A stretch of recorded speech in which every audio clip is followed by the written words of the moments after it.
दोस्तों, ये कहानी पूरी तरह से काल्पनिक है और केवल मनोरंजन के लिए बनाया गया है। और इस कहानी में किसी भी व्यक्ति, नाम, उत्पाद या वास्तविकता का अपमान नहीं किया गया है। अगर आप लोग हमारे पीआरएम नॉवल चैनल पर नए हैं तो वीडियो को लाइक और चैनल को सब्सक्राइब जरूर करें, ताकि हम आप तक ऐसी वीडियो पहुंचाते रहें। अगर एपिसोड में कहीं कोई गलती होती है तो आप कमेंट करें, हम उसे फिर से अपलोड करेंगे। धन्यवाद। आप देख रहे हैं reborn of mysterious queen, episode 100। दोस्तों, इसके पहले वाले एपिसोड में अगर कोई गलती हुई जो तो कमेंट करके बता दीजिएगा, ताकि हम हुए दोबारा अपलोड कर देंगे। धन्यवाद। अब कहानी में कुछ टाइम आगे। आज समुद्र राज्य के राजमहल में बहुत ही हलचल का माहौल बना हुआ था। वो काम करने वाले सभी दास और दासियां बहुत ही भगदड़ औडी में इधर उधर अपने कार्यों का पूरा करने में लगे हुए थे। जिस भी व्यक्ति पर इस समय किसी की नजर पड़ती, वो सभी इस समय किसी ना किसी कार्य में व्यस्त दिखाई देते। आज समुद्र राज्य के महल को इस बहुत ही भव्य और खूबसूरत तरीके से सजाया जा रहा था, जिसे देखकर यह साफ पता चल रहा था कि जरूर समुद्र राज्य में कोई भव्य उत्सव का आयोजन होने वाला है। असल में राजा चंद्रसेन ने राजकुमारी रूपाली के स्वस्थ होने के अवसर पर राजमहल में एक बड़े उत्सव का आयोजन किया था, जहां उन्होंने दूर दूर के राज्य के लोगों तक को बुलाया गया था। इसलिए इस समय समुद्र राज्य में चारों तरफ ही अफरा तफरी का माहौल बना हुआ था। इस समय समुद्र राज्य के सभी लोग अगले दिन होने वाली उसे भव्य आयोजन के लिए तैयारी में लगे हुए थे। वही राजा चंद्रसेन, जो खुशी खुशी अपने मित्र संबंधित और यहां तक कि दूर दूर के राज्य के राजाओं को अपने राज्य में आमंत्रित करने के लिए लगातार अपने सिपाहियों को भेजने में लगे हुए थे। इस समय उनके चेहरे की वह खुशी जो इतने लंबे समय बाद लोगों ने एक बार फिर देखी थी, वो जाने का नाम नहीं ले रहे थी, जिसे देख उनके आसपास के सभी लोग काफी खुश नजर आ रहे थे। वही राजकुमार विक्रम, जो इस समय अपने पिता राजा चंद्रसेन की हर एक व्यवस्था में सहायता कर रहे थे, वो इस समय एक अच्छे होने वाले युवराज का कर्तव्य निभाते लोगों को दिखाई दे रहे थे, जिसे देख कुछ लोग उन्हें अभी से ही एक सफल राजा और एक अच्छा बेटा होने का खिताब देने में लगे हुए थे। राजमहल में उपस्थित सभी मुख्य अधिकारी जो इस समय होने वाले नए राजा की तारीफों में लगे हुए थे, वह राजकुमार विक्रम के चारों तरफ उनकी चापलूसी में लगे हुए थे, जिस प्रशंसा का राजकुमार विक्रम भी आनंद ले रहे थे। इस समय राज्य में कहीं और खबरें भी अपनी पूरी रफ्तार में फैल रही थी, क्योंकि राजकुमार विक्रम, जो इस वर्ष 25 वर्ष के होने वाले थे, जिनके 25 वर्ष के होते ही उन्हें मुकुट राजकुमार के पद्धति से हटकर राजा की गादी दी जाने वाली थी, इसलिए उनके आसपास के सभी अधिकारी और मित्र संबंधी इस समय उनसे और अधिक करीबियां बढ़ाने में लगे हुए थे, ताकि वो सभी समुद्र राज्य के होने वाले राजा के और अधिक करीब होकर उनकी दया दृष्टि को अपने ऊपर बनाकर अपने पदों को और अधिक सुरक्षित कर सके। वही इस खबर के अलावा भी समुद्र राज्य में सबसे चर्चाओं में आने वाली खबर इस समय वो अनोखी वेद नयनतारा थी, जिनके चमत्कार के कारण एक बार फिर समुद्र राज्य में उनकी खुशियां वापस लौट आई थी। जब से माही ने राजकुमारी रूपाली को स्वस्थ किया था, तभी से ही उसका औहदा समुद्र राज्य के लोगों के बीच बहुत अधिक बढ़ चुका था। जो लोग पहले माही के एक स्त्री वैद होने पर माही को एक अनजान और मूर्ख वेद समझ रहे थे, सभी लोगों के मस्तिष्क में सिर्फ यही धारणाएं बनी हुई थी कि अगर कोई अच्छा और उच्च दर्जे का वेद हो सकता है, तो वह होना ना हो कोई पुरुष ही हो सकता है। किसी स्त्री के बस में इतना अच्छा और सटीक इलाज हो ही नहीं सकता। परंतु माही ने कुछ भी पलों में इस धारणा को अपने मस्तिष्क में रखने वाले लोगों के चेहरे पर एक जोरदार तमाशा राजकुमारी रूपाली का इलाज कर दिखाया था, जिसे अब सभी लोगों के बीच माही एक महान और अनोखी वेद के रूप में जानते थे, जिन्होंने कुछ ही पल में राजकुमारी रूपाली की इतनी घातक बीमारी को ठीक कर दिया था। शायद यही कारण था कि राजा चंद्रसेन के इस बुलावे पर इस बार जो लोग समुद्र राज्य में उपस्थित होना चाहते थे, उनमें से अधिकांश के यहाँ आने के पीछे का एक कारण माही भी है। आखिर कौन सा राज्य नहीं चाहेगा कि उनके पास एक उच्च कोटि का वेद उपस्थित हो, जो उनके वहां आए किसी भी मुसीबत को आसानी से हल कर सके। इसलिए सभी राज्यों के राजा उस अनोखी वेद से अपने करीबी बढ़ाना चाहते थे, ताकि आने वाले समय में उन सभी को माही की सहायता प्रदान हो सके। और शायद इस बात को राजा चंद्रसेन अच्छी तरह जानते थे, इसलिए वो अपने सर को गर्व से ऊंचा कर सभी लोगों के सामने माही की तारीफों का बखान करते हुए घूम रहे थे। वही राजा चंद्रसेन ने अपने मुख्य अधिकारियों के साथ मिलकर यह योजना बनाई थी कि वो कल के इस आयोजन में राजा चंद्रसेन राजकुमार विक्रम को समुद्र राज्य का अगला होने वाला राजा घोषित करेंगे। जो खबर वहां आने वाले सभी लोगों के लिए एक बहुत बड़ा आश्चर्य होने वाला है, जिससे बाकी सभी राज्यों के बीच समुद्र राज्य का दबदबा और अधिक बढ़ जाएगा। क्योंकि समुद्र राज्य के आसपास के सभी राज्यों में राजकुमार विक्रम के गुण और उनके ताकत के चर्च कई बार हुआ करते थे। सभी को पता था कि राजकुमार विक्रम ने समुद्र राज्य के लिए कई युद्ध को लड़ा, जिन सभी युद्धों में उन्हें विजय ही प्राप्त हुई, इसलिए उन्हें एक साहसी सैनिक के रूप में भी जाना जाता था, जो समुद्र राज्य के आने वाले समय को और अधिक उज्जवल और शक्तिशाली बन सकते थे। वहीं दूसरी तरफ माही के कक्ष में इस समय राजकुमार तनिष्क, राजा अनंत नंद और माही तीनों ही माही के कक्ष में मौजूद थे। राजा अनंतानंद ने माही और तनिष्क को अपनी इतने वर्षों की पूरी आप बीती बता दी थी। जिसे सुनकर उन दोनों को ही राजा चंद्रसेन पर बहुत अधिक क्रोध और राजा अनंत नंद के लिए बहुत अधिक बुरा लग रहा था। उन दोनों के समक्ष जैसे जैसे राजा चंद्रसेन के ये घिनौना राज खुलते जा रहे थे, राजकुमार तनिष्क और माही की नजरों में राजा चंद्रसेन हर एक बीतते पल के साथ और भी अधिक बड़ा और घिनौना इंसान बनता जा रहा था। इसलिए अब वो राजा चंद्रसेन को और ज्यादा समय तक जीवित नहीं रख सकते थे। जिस चीज को सोचकर माही ने बहुत सोच विचार करने के बाद आखिरकार एक योजना तैयार की, जिसे सुनकर पहले तो राजा अनंत नंद और राजकुमार तनिष्क इस चीज के लिए बिल्कुल तैयार नहीं हुए थे।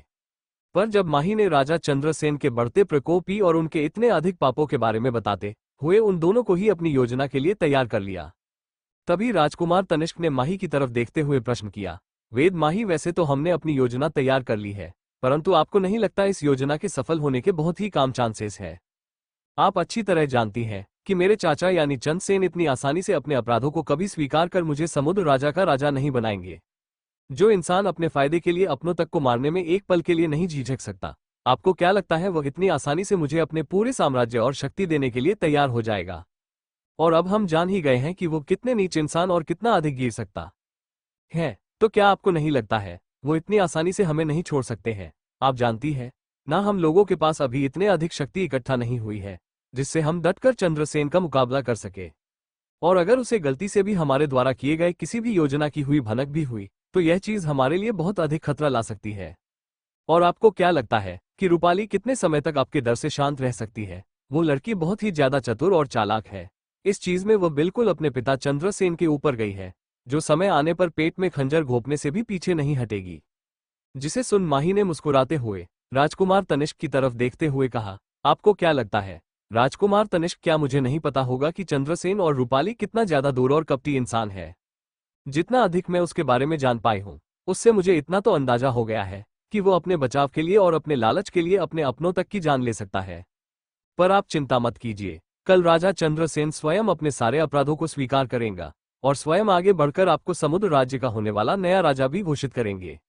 जिसे सुन राजा अनंत नंद और राजकुमार तनिष्क दोनों ने ही एक साथ माही की तरफ देखते हुए प्रश्न किया, कल कल ऐसा क्या है? वही इन दोनों का सवाल सुन माही ने अपने स्थान से खड़े होते हुए कहा, कल राजमहल में चंद्रसेन ने एक बहुत बड़ा उत्सव का आयोजन किया गया है, जिसमें समुद्र राज्य की प्रजा के साथ साथ बहुत से देश के राजा भी समुद्र राज्य आने वाले हैं। और अगर हमने किसी भी तरह उन सभी के सामने राजा चंद्रसेन की सच्चाई ला दी तो यह चीज तो तय है कि इसके बाद चंद्रसेन कभी भी समुद्र राज्य की गादी पर नहीं बैठ पाएगा। चंद्रसेन अभी इसलिए इतना ज्यादा ताकतवर है क्योंकि उसके साथ अनेकों राज्यों का सहयोग है, परंतु आप भूल रहे हैं ये सभी राज्य समुद्र राज्य के मित्र हैं। और अगर हम पूरी दुनिया के सामने चंद्रसेन की सच्चाई ला दे तो चाहते हुए भी चंद्रसेन के मित्र संबंधी राज्य उसकी सहायता नहीं कर पाएंगे, क्योंकि कोई भी राजा अपने आप को पूरी दुनिया के सामने एक कपटी राजा की सहायता करने का दंड अपने ऊपर नहीं ले सकता। वही माही जैसे जैसे अपनी बातों को आगे कहती जा रही थी, उसकी बातों को सुनकर राजा अनंत नंद और राजकुमार तनिष्क के चेहरे पर आई वो चिंता धीरे धीरे गायब होने लगी। अब उन दोनों को ही माही की यह सभी योजना सबसे अधिक सटीक और उचित नजर आ रही थी। तभी राजा अनंत नंद ने कुछ सोचते हुए उन दोनों की तरफ देखते हुए माही और राजकुमार तनिष्क से कहा, जैसा कि तुम दोनों ने ही सभी योजनाएं तैयार कर ली है, इसलिए अब मुझे भी आने वाले समय के लिए अपनी कुछ महत्वपूर्ण योजना तैयार करनी है और स्वयं आगे बढ़कर आपको समुद्र राज्य का होने वाला नया राजा भी घोषित करेंगे, ताकि अगर आने वाले समय में हम पर कोई मुसीबत आए तो उसका सामना हम डटकर कर सके। उससे पहले मुझे अपने राज्य में अपने सुरक्षित होने की खबर भेजनी होगी, ताकि वो लोग जल्द से जल्द मेरी सहायता के लिए यहाँ आ सके। जिस चीज से माही और राजकुमार तनिष्क दोनों ही सहमत हुए, इसके बाद राजा अनंत नंद एक बार फिर उसे पानी के भरे तालाब में गए और कुछ ही समय में उसे जगह से गायब हो गए। अब आगे क्या होगा जानने के लिए सुनते रहिए रिबॉर्न ऑफ मिस्टीरियस क्वीन सिर्फ हमारे यूट्यूब चैनल पर। एपिसोड 101। अब आगे माही, राजकुमार तनिष्क और राजा अनंत नंद तीनों ने मिलकर कल होने वाले आयोजन के लिए अपनी पूरी योजना को तैयार करने के बाद उसे अंजाम देने के लिए सभी अपने आगे की तैयारियों में लग गए। वही राजा अनंत नंद भी, जो अपने लोगों को अपनी योजना और अपने सही सलामत होने की सूचना देने के लिए अपने रास्ते पर निकल चुके थे। वहीं राजकुमार तनिष्क भी अपनी आगे की तैयारी के लिए वापस अपने स्थान पर लौट चुके थे। उन्हें भी अपने कक्ष में जाकर अपनी शक्तियों के ऊपर और अधिक मेहनत करनी थी। इसके अलावा माही ने उन्हें और भी कई ऐसे कार्य दिए थे जिन्हें पूरा करने के लिए राजकुमार तनिष्क को कुछ समय की आवश्यकता थी। इसलिए उन्होंने भी माही से आज्ञा लेकर अपने कार्य के लिए वापस अपने उसे छोटे से घर की तरफ बढ़ गए। वही माही, जो अपनी आगे की कुछ योजनाओं को तैयार कर कल आने वाले उत्सव के बारे में और ज्यादा जानकारी निकालने के लिए उसने आखिरकार अपने कक्ष से बाहर जाने का फैसला किया। माही को नहीं पता था कि इस उत्सव में आखिर कितने महत्वपूर्ण अतिथि उपस्थित होने वाले हैं। जिन सभी के बारे में माही को सब कुछ पता करना था। जिन सब चीजों के बारे में माही को या तो राजकुमारी रूपाली से पता चल सकती था, जिस बारे में सोचकर माही ने आज फिर राजकुमारी रूपाली के कक्ष में जाने का फैसला किया। पर उससे पहले माही को राजकुमार यश के कक्ष में जाकर उनकी स्थिति की एक बारे में जांच करनी थी। राजकुमारी रूपाली के सही होने के पश्चात राजा चंद्रसेन ने माही को राजकुमार यश को ठीक करने की पूरी जिम्मेदारी माही को सौंप दी थी। उन्हें पूरी उम्मीद थी कि माही अगर रूपाली की बीमारी को ठीक कर सकती है तो हो ना हो वो राजकुमार यश को भी स्वस्थ कर सकती है। इसीलिए उन्होंने माही को बिना किसी रोक टोक के राजकुमार यश एक कक्ष में जाने की आज्ञा दे दी थी। इसके पश्चात माही ने जल्दी से अपने वस्त्रों को बदलकर थोड़ा बहुत भोजन किया, जिसके पश्चात वह राजकुमार यश के कक्ष की तरफ निकल गई। अपने कक्ष से बाहर आते ही वो उस लंबे गलियारे से होते हुए राजकुमार यश के कक्ष की तरफ बढ़ने लगी। वही माही इस समय जिस भी रास्ते से गुजर रही थी वो काम करने वाले हर एक दास दासी माही को सामान पूर्वक नमन कर रहे थे, जिसके जवाब में माही भी उन सभी का उनके सम्मान का आदर करते हुए उनके प्रणाम का आदर पूर्वक जवाब दे रही थी, जिसे देख वह दास दासियां एक दूसरे की तरफ देखकर वहां से जाती माही की तारीफें करने लगे। तुमने देखा आज वैद्य नयनतारा जी ने हम सभी की तरफ कितना आदर पूर्वक देखा है, जिस चीज पर उनके साथ खड़े बाकी सभी सेवकों ने भी हाँ में हाँ मिलाए। तभी एक हेडमेड ने आकर वहां इकट्ठा हुए सभी लोगों को जल्दी से अपने कार्य पर लगने का आदेश दिया, जिसे सुन वहां इकट्ठा हुए सभी सर्वेंट्स कल के उत्सव की तैयारी करने लगे। वहीं दूसरी तरफ कुछ लंबे गलियारों को पार कर आखिरकार माही कुछ समय पश्चात राजकुमार यश के कक्ष तक पहुंच गई, जहां पहुंचते ही वहां उपस्थित सभी वेद जो अभी भी राजकुमार यश के इलाज में लगे हुए थे, उन्होंने माही को आता देख उन्होंने तुरंत माही को सम्मान दिया और माही को राजकुमारी यश के पास जाने तक का रास्ता देने लगे, जिसे देख अचानक माही को वो समय याद आ गया जब वो पहली बार इस कक्ष में आई थी। तो यहाँ उपस्थित सभी वेद अपनी आंखों में घृणा और शक लिए माही की तरफ देख रहे थे। उन्हें इस चीज पर बिल्कुल भी विश्वास नहीं था कि यह वेद राजकुमार यश का उपचार कर भी पाएगी या नहीं। परंतु जब सभी को राजकुमारी रूपाली के स्वस्थ होने की खबर मिली, उस समय ना चाहते हुए भी इन वेदों को अपना घमंड छोड़कर माही को राजकुमार यश का उपचार करने की आज्ञा देनी ही पड़ी। वहीं इन लोगों के ऐसे बदलते बर्ताव को देखकर माही को इनसे से ज्यादा फर्क नहीं पड़ा। उसने जल्दी से अपने कदमों को राजकुमार यश की तरफ बढ़ाया, जहां वो उन काले पर्दों के पीछे छुपे हुए बिस्तर पर लेटे हुए थे, जिनको चारों तरफ से ही आने को काले वस्त्रों ने घेरा हुआ था, जिसके अंदर राजकुमार यश अभी भी अपने पहले जैसे स्थिति में ही लेटे हुए थे। परंतु समय के साथ उनके शरीर की दशा और भी अधिक बिगड़ती जा रही थी।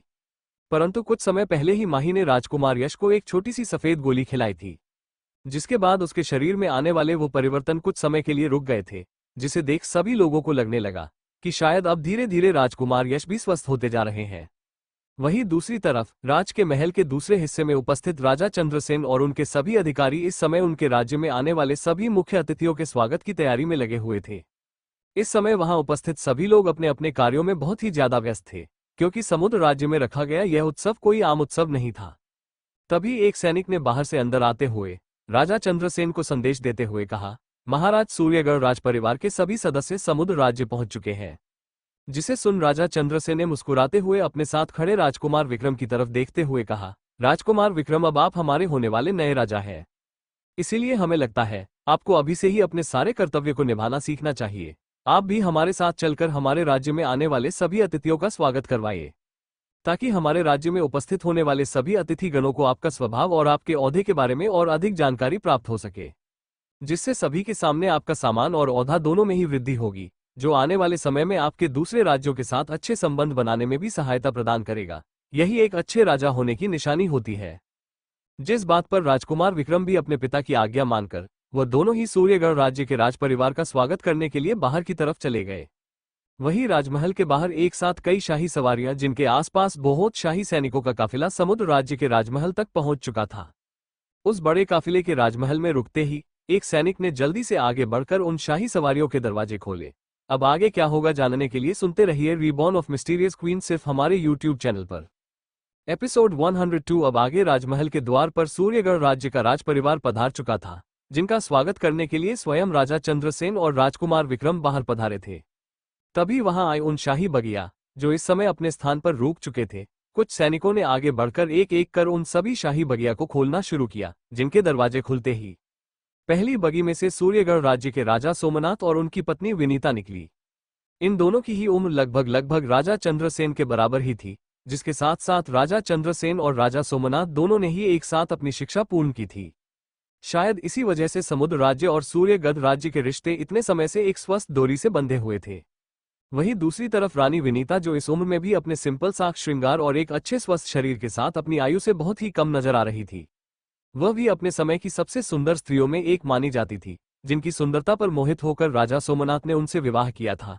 इस समय उन दोनों ने ही सूर्यगढ़ राज्य की शाही पोशाक को धारण किया गया हुआ था, जिसमें राजा सोमनाथ के सर पर उनके राज्य का सूर्य मुकुट, जो अग्नि की भांति चारों तरफ अपना प्रकाश और गर्माहट फैला रहा था, धारण किया हुआ था, जिनके साथ रानी विनीता ने भी एक महारानी होने का कर्तव्य निभाते हुए उन्होंने भी अपने ताज को धारण किया हुआ था, जिसमें वो दोनों बहुत ही अद्भुत नजर आ रहे थे। इन दोनों को ही देखकर कोई यह कह ही नहीं सकता था कि अपनी उम्र के इस पड़ाव पर आकर भी वो इतने जवान और एक खूबसूरत जोड़ा नजर आ रहे थे। वहीं उनके पीछे आए दूसरी शाही सवारी का भी दरवाजा खुला, जिसमें से दो सुंदर लड़कियां निकालकर बाहर आए, जिनमें से एक लड़की, जिसकी उम्र लगभग 16-17 वर्ष की होगी, गोरा रंग, नीली आंखें, लंबे खूबसूरत काले बालों के साथ सामने खड़ी वो लड़की बहुत खूबसूरत लग रही थी। वही उस सुंदर युवती शक्ल हूबहू रानी विनीता से मिल रही थी, जिससे यह अंदाजा लगाना कठिन नहीं था कि जरूरी है रानी विनीता और राजा सोमनाथ की छोटे पुत्री सृष्टि थी। वही सृष्टि के बाजू में खड़ी 18-19 साल की दूसरी लड़की कोई और नहीं बल्कि राजकुमारी श्रद्धा थी, जो इस समय बाकियों की तरह ही सूर्यगढ़ की शाही पोशाक धारण किए उसी शाही बागी से बाहर की तरफ आ रही थी, जिसने हमेशा की तरह अपने चेहरे पर अत्यधिक सिगार के साथ बहुत ही भारी शाही सिंगर और आभूषण धारण किए हुए थे, जिसमें वो काफी हद तक खूबसूरत नजर आ रही थी। वही राजकुमारी श्रद्धा ने उसे बागी से बाहर कदम रखते ही अपने चेहरे पर एक मासूमियत भरी मुस्कान लिए वहां खड़े सभी लोगों की तरफ देखने लगी। राजकुमारी श्रद्धा ने हमेशा की तरह अपने चेहरे पर वही मासूमियत का नकाब ओढ़ा हुआ था, जिसे देख कोई भी व्यक्ति यह कह सकता था कि राजकुमारी श्रद्धा कितनी भोली और प्रशांत स्वभाव की स्त्री है। वो राजकुमार सूर्य से विवाह करने के बाद सूर्यगढ़ राज्य की युवरानी बन चुकी थी, जो अब कुछ ही समय में वहां की महारानी भी बनने वाली थी, जिसका गुरूर उसकी आंखों में साफ साफ देखा जा सकता था। परंतु वह अपनी आंखों के भावों को अपने चेहरे पर न लाते हुए एक मासूम से मुस्कान के साथ अपने सास ससुर यानी रानी विनीता और राजा सोमनाथ की तरफ बढ़ गई। वहीं अपने सामने उपस्थित सूर्यगढ़ राजपरिवार को देखकर सामने खड़े राजा चंद्रसेन ने भी बहुत हर्ष उल्लास के साथ उन लोगों का अपने राज्य में स्वागत किया। इस समय उन दोनों को देखकर ही यह बताया जा सकता था कि ये दोनों ही अपने समय के घनिष्ठ मित्र और अच्छे योद्धा रहे होंगे। राजा चंद्रसेन और राजा सोमनाथ दोनों ही एक दूसरे से छेड़छाड़ कर एक दूसरे के टाक खींची कर रहे थे, जिसे देख उनके पास खड़े उनके परिवार मुस्कुरा रहा था। तभी रानी विनीता की नजर सीढ़ियों से आते एक सुंदर युवक पर गिरी, जिसे देख उनकी की आंखें नम हो गई। उन्होंने एक भरे गले और आंखों में नमी के साथ सामने से आते उसे युवक की तरफ देखते हुए कहा, सूर्य। वही राजकुमारी श्रद्धा, जिसका सारा ध्यान इस समय समुद्र राज्य की भव्यता और शानो शौकत देखने पर था। अचानक आई इस आवाज सुन उसे नाम को सुनकर श्रद्धा ने जल्दी से सामने की तरफ देखा, जहां एक सुंदर नीली पोशाक पहने राजकुमार सूर्य राजमहल की सीढ़ियां से उतरते हुए सामने अपने माता पिता की तरफ आ रहे थे, जिसे देख श्रद्धा की आंखें चमक उठी। इस समय उसकी आंखें किसी तारों की भांति चमक रही थी। वो इस समय ऐसी लग रही थी जैसे किसी बच्चे को उसका मनपसंद तोहफा मिल गया हो। उसके चेहरे की वो मुस्कान, जो कुछ समय पहले तक थोड़ी सी की नजर आ रही थी, अचानक ही वो किसी गुलाब के फूल की तरह खिल उठी। वो अपनी काली आंखों से सामने से आते राजकुमार सूर्य को देखते हुए बस मुस्कुराए जा रही थी। अपने सामने राजकुमार सूर्य को देखकर तो जैसे श्रद्धा अपने आसपास खड़े लोगों को बिल्कुल भूल चुकी थी। वो खुशी खुशी जल्दी से अपने कदम बढ़ाकर राजकुमार सूर्य की तरफ जाना चाहती थी, जिसे सोच उन्होंने अपने कदम आगे की तरफ बढ़ाए, पर अचानक ही राजकुमारी श्रद्धा के वो बढ़ते कदम अपने स्थान पर ही रुक गए। अचानक ही श्रद्धा की नजरें राजकुमार सूर्य के पीछे आती एक परछाई पर गई, जिसने बहुत ही सुंदर और लुभावने वस्त्रों को धारण किए हुआ था, जिसे देखकर ही राजकुमारी श्रद्धा के वो कदम अपने स्थान पर रुक गए थे। वो एक तक सामने से आते उसे स्त्री की तरफ देखने लगी। वही राजकुमार सूर्य के साथ आती वह स्त्री और कोई नहीं वेद विशाला थी, जो इस समय एक तीखी मुस्कान लिए राजकुमारी श्रद्धा की तरफ से देख रही थी। वही वेद विशाला को राजकुमार सूर्य के साथ देखकर राजकुमारी श्रद्धा, जिसका चेहरा कुछ समय पहले तारों की भांति जगमगा रहा था, वो अचानक ही मुरझाने लगा। उसकी आंखों में अचानक ही एक ही दर्द की लकीरों उभर आई।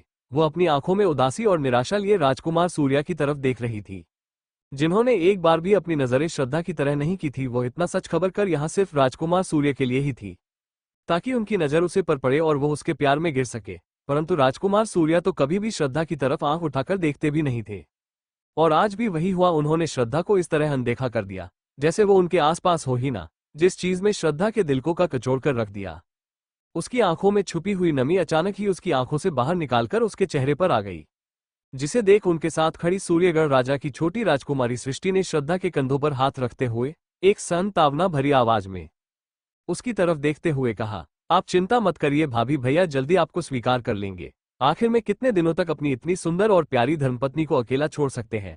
आप देखिएगा एक दिन वह स्वयं आपके पास आएंगे और आपके पूरे दिल से स्वीकार करेंगे। और रही इस कपड़े औरत की, अब आगे क्या होगा जानने के लिए सुनते रहिए रिबॉर्न ऑफ मिस्टीरियस क्वीन सिर्फ हमारे यूट्यूब चैनल पर। एपिसोड 103 राजकुमार सूर्या की अपने परिवार से मुलाकात। अब आगे राजकुमार सूर्या का अपने परिवार से मिलना। अपनी मां की आवाज सुनकर राजकुमारी सृष्टि का भी ध्यान उस दिशा की तरफ चला गया जहां उसकी मां अपनी आंखों में आंसू लिए देख रही थी। जहां सामने इतने समय बाद अपने बड़े भाई को देखकर राजकुमारी सृष्टि भी अत्यधिक प्रसन्न हो गई। वो पूरे 6 माह बाद अपने भाई को देख रही थी। जिस चीज की खुशी राजकुमारी सृष्टि के चेहरे पर साफ साफ झलक रही थी, पर तभी अचानक सृष्टि को वो 6 महीने पहले का समय याद आ गया, जब रानी विमित और राजा सोमनाथ ने राजकुमार सूर्य के विवाह में हुई घटनाओं के बारे में पता चला तो वो पहले तो इस बात पर बहुत क्रोध आया, जिसके चलते वो जल्द से जल्द भीमपुर राज्य पहुंचे। जहां पहुंचते ही उन्होंने राजा तेज प्रताप पर बहुत क्रोधित हुए, जिसे दख राजा तेज प्रताप लगभग अपने घुटनों पर गिरते हुए सूर्यगढ़ राज्य से माफी मांगी। राजा तेज प्रताप और बड़ी रानी दोनों ने ही राजा सोमनाथ के चरणों में गिरते हुए उनसे उनकी बेटी के जीवन की भीख मांगी थी।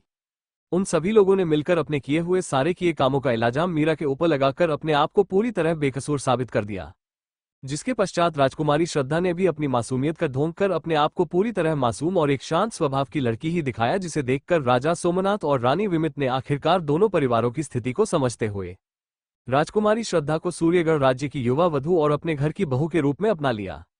जो चीज राजकुमार सूर्य को बिल्कुल पसंद नहीं आई, वो राजकुमारी श्रद्धा को उनके किए गए इस परयंत्र के लिए मौत की सजा देने वाले थे।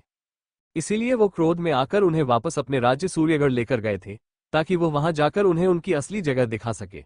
परंतु अपने माता पिता का ऐसे स्वभाव और फैसले से उन्हें बहुत ठेस पहुंची। इसी बात को लेकर राजा सोमनाथ और राजकुमार सूर्य के बीच एक बहुत बड़ा झगड़ा हुआ, जिसके पश्चात राजकुमार सूर्य क्रोध में आकर अपना घर छोड़कर उसी समय वहां से चले गए। सभी को यही लगा था कि राजकुमार सूर्य समय के साथ राजकुमारी श्रद्धा को अपना लेंगे, और इसी इंतजार में इस विवाह को पूरे 6 माह बीत गए। पर शायद इन 6 महीनों में भी कुछ नहीं बदला। जब राजकुमारी सृष्टि की नजर अपने साथ खड़ी अपनी भाभी श्रद्धा पर गई तो वह उनका मुरझाया हुआ चेहरा देखकर ही समझ गई कि वो बहुत ही ज्यादा उदास है, जिसे देख उन्होंने राजकुमारी श्रद्धा को सांत्वना देते हुए उनके कंधों पर हाथ रखकर कहा, भाभी आप चिंता मत करिए, बड़े भैया अभी बहुत क्रोध में है, इसलिए वो आपके साथ इस तरह का व्यवहार कर रहे हैं। पर वो ज्यादा समय तक इस तरह आपसे रूष्ट नहीं रह सकते। मैं अपने भैया को अच्छी तरह जानती हूँ। आपको यह उम्मीद नहीं छोड़नी चाहिए। आप देखिएगा वो आपके इस मासूमियत और सुंदर रूप पर एक न एक दिन जरूर अपना दिल हर बैठेंगे। इसके पश्चात वह खुशी खुशी स्वयं आगे से बढ़कर आपको अपनाएंगे। वही राजकुमारी श्रद्धा, जो बस अपने सामने खड़े उन दोनों की लोगों की तरह देखते हुए अपनी आंखों में गुस्से और निराशा से देखे जा रही थी, वो राजकुमारी सृष्टि की बातों को सुनकर उनकी तरफ देखकर अपने चेहरे पर एक मासूमियत से भरी मुस्कान लेकर मुस्कुरा दी। तभी राजकुमारी श्रद्धा ने अपना सर झुकाते हुए राजकुमारी सृष्टि से कहा, हमें पता है कि आप हमारी बहुत ज्यादा परवाह करती हैं, पर आप चिंता मत करिए, हमें उनकी किसी भी बातों का बुरा नहीं लगता। इस वक्त हमारे प्यार की अग्नि परीक्षा चल रही है, जिसके हर एक पड़ाव को हम खुशी खुशी अपनी पूरी निष्ठा से पार करेंगे। यह अभी हमसे रुष्ट है, पर आप देखिएगा हम बहुत जल्द आपके भाई को मना ले। ये ऐसा नहीं है कि वो हमसे प्यार नहीं करते, बस शायद वो कुछ कपटी लोगों के बहकावे में आ गए हैं, इसलिए तो वह अपनी असल मोहब्बत को पहचान नहीं पा रहे हैं। इतना कुछ होने के बावजूद भी श्रद्धा अभी भी अपने मन में यही सोचकर बैठी हुई थी कि राजकुमार सूर्या अभी भी उसे अत्यधिक प्रेम करते हैं। सच में दुनिया में बेवकूफ की कोई कमी नहीं है। शायद वो अपने आप को ये दिलासा देने की कोशिश कर रही थी कि वो जो कुछ भी कर रही है वो सब सही है। वही राजकुमारी श्रद्धा की बातें सुन सृष्टि ने भी उनकी हमें हाँ मिलाई और राजकुमारी श्रद्धा की थोड़ी तारीफ करते हुए कहा, हाँ आपने सही कहा भाभी, आप जैसी गुणी सुंदर और सभ्यता स्त्री को पाने का तो हर मर्द का सपना होता है, और देखिएगा ये चीज एक न एक दिन बड़े भैया को जरूर समझ में आ जाएगी। वही इन दोनों की बातों से दूर राजकुमार सूर्या, जो पूरे 6 माह बाद अपनी मां विनीता जी से मिल रहे थे, उन्होंने मुस्कुराते हुए अपनी मां को अपने सीने से लगा लिया, जिसे देख रानी विनीता की भी आंखों के रुके हुए वो दर्द के आंसू छलक उठे। उन्होंने कसकर अपने बेटे को गले लगाते हुए अपनी भरी हुई आवाज में कहा, सूर्या आप कब तक अपनी मां को इस तरह परेशान करते रहेंगे, आप ठीक तो है ना? जिसे सुन राजकुमार सूर्या ने मुस्कुराते हुए रानी विनीता से अलग होते हुए कहा, मां आप बेवजह ही हमारी इतनी चिंता करती है। देखिए हम आपके सामने बिल्कुल स्वस्थ और तंदुरुस्त खड़े हैं। इस दुनिया में अभी तक ऐसा कोई व्यक्ति पैदा नहीं हुआ जो सूर्यगढ़ के होने वाले राजा को परेशान कर सके। आप बेवजह ही हमारे लिए इतनी अधिक चिंता करती है, जिसे सुन रानी विनीता ने प्यार से अपने हाथों को राजकुमार सूर्य के गालों पर रखते हुए कहा, एक माँ को हमेशा ही अपने बच्चों की अत्यधिक चिंता रहती है। बेशक उसके बच्चे कितने भी ज्यादा शक्तिशाली बन जाए, पर माता पिता के लिए वो हमेशा ही छोटे और प्यारे होते हैं, जिन्हें अगर एक खरोच भी आ जाए तो एक माँ बर्दाश्त नहीं कर सकती। जिसे सुन राजकुमार सूर्य मुस्कुरा दिए और इतने वक्त बाद अपने परिवार से मुलाकात कर ढेर सारी बातें अपनी माँ से करने लगे। वहीं रानी विनीता और राजकुमार सूर्य से कुछ ही दूरी पर खड़े राजा सोमनाथ, जो इतने समय बाद अपने पुत्र को देखकर काफी भावुक हो चुके थे, पर इसके बावजूद भी उन्होंने अपने चेहरे के भावों को सामने नहीं आने दिया। वो अभी भी बाहर से कठोर और दृढ़ नजर आ रहे थे। उनका अंतर्मन चाहता था कि वह भागकर अपने लौते पुत्र को गले लगा ले, पर उनकी जिद और उनके स्वाभिमान हमेशा ही चीज के आगे आ जाता, इसलिए वो कभी भी राजकुमार सूर्य के समक्ष नहीं जा पाए। वहीं यही हाल राजकुमार सूर्य का भी था, परंतु वह भी अपने पिता की तरह अपनी जिद पर अडिग थे। वो किसी भी कीमत पर श्रद्धा को अपनी जिंदगी में नहीं लाना चाहते थे। जिस स्त्री की वजह से उन्हें अपना प्यार खोना पड़ा, वो उसे अपने सामने क्या इस दुनिया में भी नहीं देखना चाहते, पर अपने माता पिता के कारण उन्हें श्रद्धा को सहना पड़ रहा था। वही इस सारे पारिवारिक ड्रामे को दूर छुपी एक परछाई बहुत ही ध्यान से देख रही थी, जो इस समय दूर एक ऊंचे पेड़ के ऊपर बैठकर अपनी तेज आंखों से सामने की तरफ देख रही थी। ये परछाई कोई और नहीं बल्कि माही ही थी, जो यहाँ बहुत लंबे समय से राजा चंद्रसेन के अतिथियों के बारे में जानने के लिए आई थी। जहां उसकी नजरें सबसे पहले सूर्यगढ़ राज परिवार के ऊपर गई, जिसे देख वो ज्यादा हैरानी नहीं हुई। इस कुछ ही समय में माही इतना तो जान गई थी कि सूर्यगढ़ राज परिवार और समुद्र राज परिवार के बीच काफी घनिष्ठ मित्रता है। इसलिए तो राजा चंद्रसेन राजकुमार सूर्य को अपने राज दरबार में भी इतना अधिक महत्व दे रहे थे। परंतु जब माही ने उसे दूसरी बागी में से राजकुमारी श्रद्धा को बाहर निकलते हुए देखा, तो यह चीज उसके लिए काफी हैरानी भरी थी। जहां तक वह अपना अंदाजा लगाकर आई थी, उसके मुताबिक अब तक राजकुमार सूर्य द्वारा श्रद्धा को मौत के घाट उतार दिया जाना था, परंतु उसको अभी भी जिंदा सही सलामत और इस अवस्था में देखकर माही समझ गई होना हो, ये श्रद्धा इतनी आसानी से तो नहीं मरने वाली। सच में यह ऊपर वाले से बहुत ही अच्छी किस्मत लेकर पैदा हुई थी, जो इतने बड़े कांड के बाद भी यह लड़की अभी भी जीवित और इतनी अच्छी दशा में खड़ी है। वहीं राजकुमारी श्रद्धा को इस दशा में देखकर माही यह समझने लगी थी कि जरूर राजकुमार सूर्य ने अब मीरा को भुलाकर राजकुमारी श्रद्धा को अपना लिया है, जो चीज माही के लिए एक राहत भरी खबर थी। वैसे भी उसे श्रद्धा से कोई खास दुश्मनी तो थी नहीं, और जिस चीज की सजा माही को राजकुमारी श्रद्धा को देनी थी वो पहले ही दे चुकी थी। अब वो अपनी जिंदगी कैसे भी जिए, इस चीज से माही को कोई फर्क नहीं पड़ता था।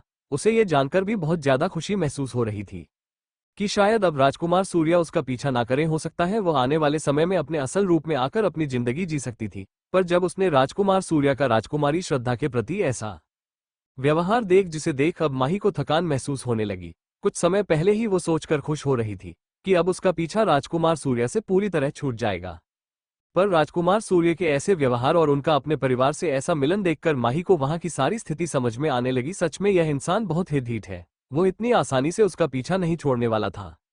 उसके लिए राजकुमार सूर्य हमेशा से ही किसी सरदर्द से कम नहीं था।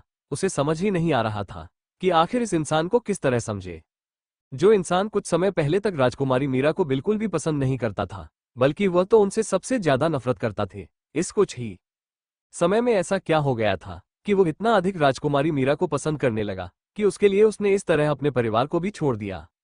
सच कहते हैं लोग, सुंदरता को देखकर कोई भी व्यक्ति आसानी से अपने स्वभाव को पूरी तरह पलट सकता है। जब तक राजकुमारी मीरा सुंदर और आकर्षित नजर नहीं आती थी, तब तक राजकुमार सूर्य ने भी कभी उन पर ध्यान नहीं दिया, और जब वो अपनी असल खूबसूरती को लोगों के सामने ले आए, तो सभी लोग अब उसकी सुंदरता के दीवाने बनाकर उसका जीना हराम करने पर तुले हुए हैं। पर तभी माही को याद आया कि वो अभी इन बातों के लिए यहाँ नहीं आए हैं। उसे बस यहाँ से कुछ जानकारी प्राप्त कर जल्द से जल्द अपना कार्य पूरा करके यहाँ से निकलना है, जिस बारे में सोचकर माही वहां आने वाले और भी अतिथियों के बारे में जानने लगी। जिस तरह राजा चंद्रसेन ने समुद्र राज्य में बहुत ही अधिक संख्या में अतिथियों को बुलाया गया था, ये चीज माही को काफी ज्यादा हैरान कर रही थी। आखिर यह एक छोटा सा आयोजन था जो राजकुमारी रूपाली के स्वस्थ होने की खुशी के अवसर पर किया जा रहा था है ना, तो इसमें इतनी अधिक और इतने महान लोगों को अचानक समुद्र राज्य बुलाना, इस चीज में माही को कुछ ना कुछ गड़बड़ लग रही थी। क्या ऐसा कुछ था जिस बारे में माही अभी तक पता नहीं लगा पाई थी, जिसे सच अचानक ही मन ही का मस्तिष्क अपनी पूरी रफ्तार में काम करने लगा। अब आगे क्या होगा जानने के लिए सुनते रहिए रिबॉर्न ऑफ मिस्टीरियस क्वीन सिर्फ हमारे YouTube चैनल पर। एपिसोड 104। अब आगे माही जैसे जैसे समुद्र राज्य में आने वाले अतिथियों को देखे जा रहे थी, वो इस बात से काफी ज्यादा हैरान हो रही थी कि आखिर एक छोटे से समारोह के लिए राजा चंद्रसेन इतने मुख्य और महान अतिथियों को किस लिए बुला रहे हैं। ये समारोह तो सिर्फ राजकुमारी रूपाली के स्वस्थ होने के अवसर पर रखा गया था, उनमें मुख्य 6 राज्यों के राजाओं को इस तरह बुलाना यह माही को कुछ अजीब लगा। माही का मस्तिष्क उसे बार बार यह कुछ ना कुछ होने वाले गड़बड़ का इशारा कर रहा था। उसे नहीं पता था कि आखिर राजा चंद्रसेन ने किस कार्य के लिए इतने मुख्य अतिथियों को यहाँ पर आमंत्रित किया है। आखिर यहाँ चल क्या रहा है? जो चीज बार बार माही के दिमाग में घूम रही थी, अब माही को जल्द से जल्द इस बारे में जानना था कि आखिर ऐसी भी क्या बात हो गई कि राजा चंद्रसेन यहाँ पर इतने सारे लोगों को इकट्ठा कर रहा है। जिस बारे में सोचते हुए माही तुरंत उसे जगह से टेलीपोर्ट होकर सीधा राजकुमारी रूपाली के कक्ष में पहुंच गए। वहीं राजकुमारी रूपाली, जो इतने समय बाद किसी समारोह में जाने के लिए बहुत ज्यादा उत्सुक थी, इसीलिए उसने 2 दिन पहले से ही अपनी सभी दासियों को कार्य पर लगाया हुआ था। वो सभी राजकुमारी रूपाली के लिए एक एक कर सुंदर ड्रेस और अन्य आभूषण ओनों को चुनने में राजकुमारी रूपाली की सहायता कर रही थी। इस समय राजकुमारी रूपाली के चेहरे पर एक अलग ही चमक नजर आ रही थी। वो खुशी खुशी अपने लिए हर एक वस्तु को बहुत ही ध्यान और समझदारी से सुन रही थी। तभी एक दासी जल्दी से आगे बढ़कर एक सुंदर नीले रंग के लहंगे को राजकुमारी रूपाली के समक्ष लाए। राजकुमारी जी, ये देखिए, इस सुंदर नीले रंग के, इस सुंदर रश्मि आसमानी रंग के लहंगा आपके ऊपर बहुत फपेगा। आप देखिएगा, कल के आयोजन में आने वाले सभी अतिथियों की नजर सिर्फ और सिर्फ आप पर ही रहेगी। जिसे सुन रूपाली ने अपनी चमकती आंखों से उसे सामने उपस्थित नीले रंग के लहंगे की तरफ देखा, जिसके ऊपर बहुत ही सुंदर और कीमती मोती और धागों से सिलाई बुनाई की गई थी, जो उसे और भी ज्यादा आकर्षित और लुभावना बना रहा था। जिसे देख रूपाली ने जल्दी से उसे नील रंग को अपने हाथ में लेते हुए खुशी से घूमते हुए कहा, अब देखिएगा, कल सबकी नजरें सिर्फ और सिर्फ हम पर होगी। वैसे भी कल हमारा दिन है, इसलिए हमें और अधिक तैयारी की आवश्यकता है। इतना कगे राजकुमारी रूपाली खुशी से उसे लहंगे को देखने के लिए सामने लगे आईने में अपने आप को निहारने लगी। पर तभी अचानक राजकुमारी रूपाली के चेहरे की वह खुशी जो इतने समय से उसके चेहरे पर बनी हुई थी, वह एक ही पल में गायब हो गई। उसे लहंगा को देखते समय जब रूपाली उसे अपने ऊपर लगाकर आईने के सामने खड़ी होकर अपने अक्ष को निहार रही थी, तभी उसे आईने के अक्ष में रूपाली की नजर पीछे खड़ी माही पर गई, जो इस समय रूपाली के कमरे के बालकनी में खड़ी हुई थी। जिसे देखते हैं राजकुमारी रूपाली का चेहरा, जो कुछ समय पहले तक कल आयोजन के लिए बारे में सोचकर खिला रहा था, वो डर और घबराहट के कारण मुरझा गया। रूपाली ने जल्दी से पीछे पलटते हुए वहां मौजूद अपनी सभी दासियों को जल्द से जल्द उसके कक्ष से बाहर जाने के लिए कहा, जो चीज वहां मौजूद सभी दासियों को एक पल के लिए हैरान कर गई। उन्होंने असमंजस में राजकुमारी रूपाली की तरफ देखा। इससे पहले कि कोई दासी राजकुमारी रूपाली से कोई प्रश्न कर पाती या पूछ पाती, तभी राजकुमारी रूपाली की गुस्से भरी आवाज सभी के कानों में आई, हमने कहा ना, जल्द से जल्द हमारे कक्ष से बाहर जाए। अभी हमें किसी की आवश्यकता नहीं है, हमें अभी कुछ समय के लिए आराम करना है। जिसे सुन सभी दासियों ने भी ज्यादा समय व्यर्थ न करते हुए तुरंत राजकुमारी रूपाली के कक्ष से बाहर जाने का फैसला किया। कुछ ही समय में वहां उपस्थित वो 20 से 25 दंशियां इस समय राजकुमारी रूपाली के कक्ष से बाहर आ चुकी थी, जिसके बाद वो कक्ष, जो कुछ समय पहले तक हर्षित ठिठोलियों से भरा हुआ था, अब वो अचानक ही शांति के आगोश में चला गया। वहीं उन सभी के वहां से जाने के बाद माही, जो अभी तक उसे बालकनी में खड़ी राजकुमारी रूपाली की तरफ देख रही थी, वो तुरंत टेलीपोर्ट होकर अचानक ही राजकुमारी रूपाली के समक्ष आ गई। जिसे देख डर के कारण राजकुमारी रूपाली लड़खड़ा गए। उसे उम्मीद नहीं थी कि अचानक इस तरह माही उसके समक्ष आ जाएगी, जिस वजह से वो थोड़ा पीछे होकर गिरने लगी। पर वक्त रहते ही राजकुमारी रूपाली ने अपने आप को संभाल और घबराहट और डर से कारण चेहरे पर आए पसीने को पूछते हुए माही की तरफ देखते हुए प्रश्न किया, आपको हमसे किसी सहायता की आवश्यकता है? जिसे सुन माही ने एक स्माइल के साथ रूपाली की तरफ देखते हुए कहा, आपको नहीं लगता कि यह सहायता शब्द आपके लिए बना नहीं है? हमें आपकी सहायता के लिए नहीं, बल्कि आपको अपना आदेश सुनाने के लिए आए हैं। आप बेशक दुनिया के सामने समुद्र राज्य की राजकुमारी है, पर आप भी यह बात अच्छी तरह से जानती है कि उसे चीज के अंदर आप सिर्फ हमारी एक गुलाम है, हमारी एक कठपुतली, जिसे हमारे इशारों पर चलना है। जिसे सुन रूपाली का चेहरा शर्मिंदगी से नीचे हो गया। वो अपना सर झुकाकर अब बिना कुछ बोले चुपचाप एक स्थान पर जाकर खड़ी हो गई। जिसको देख माही भी पास रखी एक कुर्सी पर बैठते हुए राजकुमारी रूपाली की तरफ देखते हुए प्रश्न किया, कल राजमहल में क्या होने वाला है? जिसे सुन रूपाली ने असमंजस में माही की तरफ देखा। पूरे राज्य को ये बात पता थी कि कल राजा चंद्रसेन ने राजकुमारी रूपाली के स्वस्थ होने के अवसर पर एक समारोह का आयोजन किया है, तो क्या माही को ये बात नहीं पता थी? जिस बारे में सोच रूपाली ने कुछ कहने के लिए अपना मुंह ही खोला था कि माही ने उसे बीच में रोकते हुए कहा, हमें पता है कि राजा चंद्रसेन ने आपके स्वस्थ होने के अवसर पर राजमहल में एक समारोह आयोजित किया है, लेकिन ऐसा तो नहीं हो सकता ना कि एक छोटे से आयोजन के लिए राजा चंद्रसेन इतनी ज्यादा तैयारी में लगे हुए हैं। अब हमें सच सच बताओ कि इस आयोजन के साथ साथ आखिर राजा चंद्रसेन कल और किस चीज की तैयारी में लगे हुए? वही रूपाली जैसे जैसे माही की बातें सुनती जा रही थी, उसके चेहरे का वो डर जो कुछ समय पहले माही को देखकर उसके चेहरे पर आ गया था, वो उसकी बातों को सुनकर धीरे धीरे और अधिक बढ़ता जा रहा था। इस समय रूपाली ने अपने दोनों हाथों को अपने लहंगे की चुनरी में अटकाया हुआ था। वो बार बार कभी उसे चुनरी को खींचती तो कभी अपने हाथों की मुठियां खोलती और बंद करती, जिस चीज से उसकी घबराहट और किसी बात के पता चलने का डर उसके चेहरे पर साफ साफ नजर आ रहा था।